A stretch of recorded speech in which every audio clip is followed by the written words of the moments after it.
C'est en 1769 que fut fondée une première société privée pour prévenir les accidents du feu à Québec.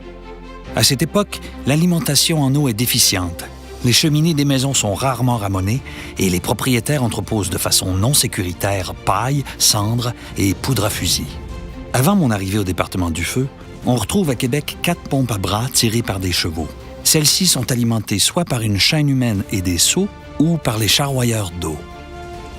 Je n'ai pas assisté aux incendies ravageurs de 1845 qui ont brûlé plus de la moitié de Québec, soit presque tout le quartier Saint-Roch, le faubourg Saint-Jean et une partie du faubourg Saint-Louis.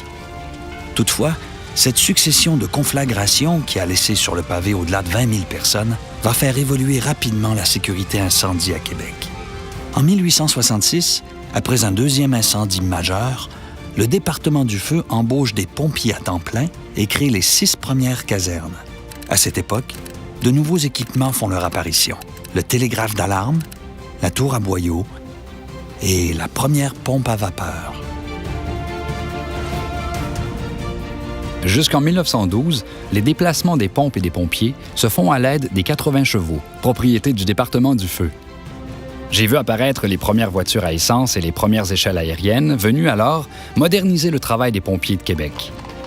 Les chevaux seront graduellement mis à la retraite et disparaîtront complètement en 1937. Le Bureau de prévention des incendies a été créé un peu avant mon arrivée en poste, soit en 1917. Son mandat est d'inspecter et de ramoner les cheminées et d'ouvrir les enquêtes sur les causes des incendies.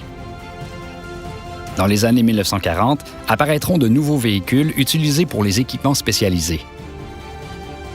Dans les années 60, les conditions d'embauche se resserrent et la formation théorique et pratique est de plus en plus présente. On assiste à une professionnalisation du métier. De plus, toutes les casernes de Québec sont maintenant reliées à la centrale d'alarme au moyen des ondes radio. Depuis les années 70, l'évolution des équipements et des façons de faire s'est grandement améliorée. Mentionnons entre autres l'arrivée des pinces de désincarcération, des appareils respiratoires autonomes, des nouvelles méthodes de gestion des opérations, de la centrale 911 et des habits de combat plus performants. Néanmoins, ce qui caractérise le Service de protection contre l'incendie de Québec, de ses balbutiements en 1769 à aujourd'hui, c'est le courage et le dévouement de nos pompiers.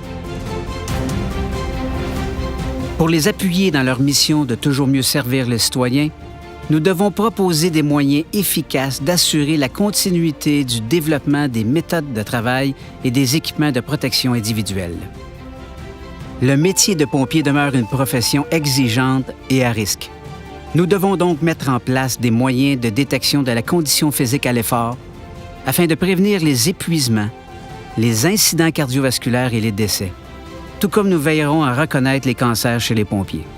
Il s'agit d'un défi de taille, mais surtout d'une obligation envers les prochaines générations de pompiers et de citoyens. Nous sommes le Service de protection contre l'incendie de la Ville de Québec.